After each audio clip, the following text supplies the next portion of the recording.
Jai Hind, friends. I'm Major Gaurav Arya and you're watching the latest news of the day. Now, a group of congressmen have approached President Joe Biden, the White House, and they have this huge letter with a lot of signatures in them. I think 30-odd people have signed it, and they are putting pressure, and these are Democrats, by the way, putting pressure on Joe Biden's government, asking him not to recognize the new government, which is shortly to be inaugurated in Pakistan. They say that this government is not an apt and a true reflection of the will of the Pakistani people. They say that there has been massive corruption in the election. They're saying that the election has been stolen per se, and they're saying that, you know, the ballot papers were taken out, torn, fresh ballot papers were put in with different stamps and signatures, etc. And candidates who were losing were made to win, and the candidates who were winning were made to lose. Essentially what they are saying is that Imran Khan was supposed to become the Prime Minister of Pakistan. However, somebody else is going to take over as Prime Minister and Imran Khan remains in jail.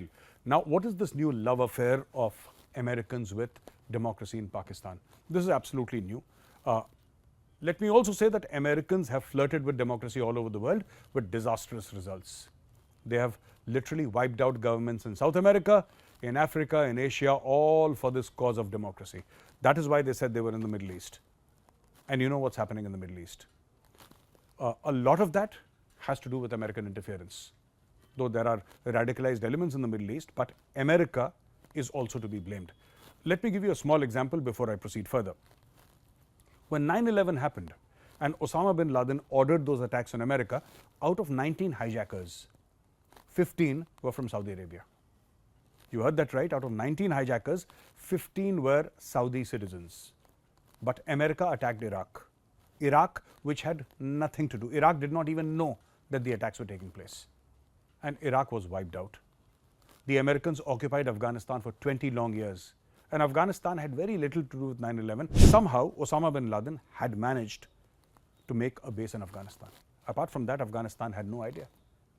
Now, let me come back to the point, ladies and gentlemen. The American establishment, whether it's the Pentagon, the State Department, the CIA, they've had a very long and a lovely relationship with the dictators in Pakistan.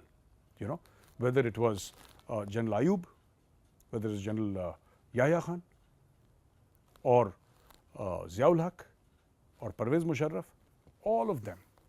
I mean, you had American secretaries walking into the army chief's residence. They were like family friends. And they did a lot of bad in this part of the world. Let's start with Ayub Khan. Ayub Khan was possibly the first dictator of Pakistan, army chief, dictator, president, and he was the one who actually started putting Pakistan firmly in the American bloc. This was in the works ever since Pakistan came into being, right from the early 50s, but it was formalized, actually formalized under Ayub Khan. And Ayub Khan wrote that famous book, Friends Not Masters. And one must read that book to find out the level of American involvement in Pakistan. And then there came Yahya Khan, best of friends with the US president. After that, you had Ziaul Haq, who changed the entire political and military landscape, the social landscape of Pakistan. He was the one who trained Mujahideen in the madrasas of Pakistan. He was the one who said, let us send these holy warriors into Afghanistan to fight the Russians. But he had no backup plan. The Americans had no backup plan. One day the Americans left and Pakistan was left high and dry. This hurt Pakistan and they said that America has backstabbed them. But this thing happened again after 9/11. And this time there was another dictator sitting in the chair and his name was General Pervez Musharraf. General Pervez Musharraf took $35 billion from the Americans, 35 billion US dollars from the Americans, and he opened a route right from Bin Qasim port to the border of Afghanistan through Torkham. And the entire war on terror for 20 years was supplied. You talk about arms, ammunition, clothes, food, everything was supplied via Pakistan. They would come in big shipping containers from the United States of America and then be shipped through this route all the way into Afghanistan. America was responsible for thousands of deaths inside Pakistan through drone strikes. And the best part is that the guy who ordered those drone strikes, the guy who ordered the killing of thousands of people, got the Nobel Peace Prize. I'm talking about President Barack Obama. Now, coming back to the American involvement in democracy in Pakistan, the reason why the Americans are worried today is the fact that Imran Khan is in prison. Imran Khan was the person who stopped the China-Pakistan economic corridor.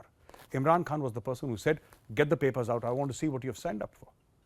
Imran Khan was the person who said, you have taken a loan from the Chinese. At what rate of interest?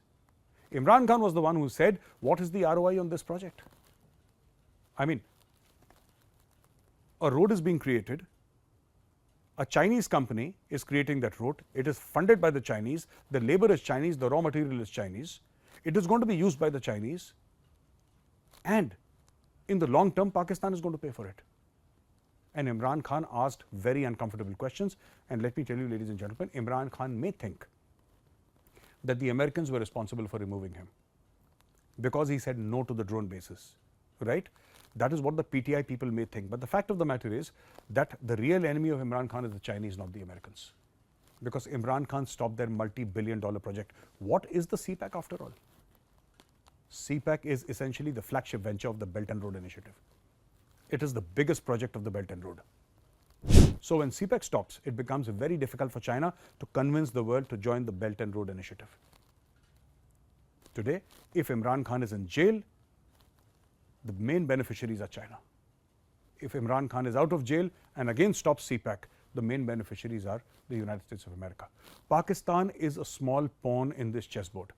And the soldiers there, the soldiers on this chessboard are nothing but Imran Khan, Shehbaz Sharif, Nawaz Sharif, the Pakistani army chief and the ISI chief. This is a game of superpowers, ladies and gentlemen. And let's see what the future holds. But right now, it seems that it is one love in favor of China.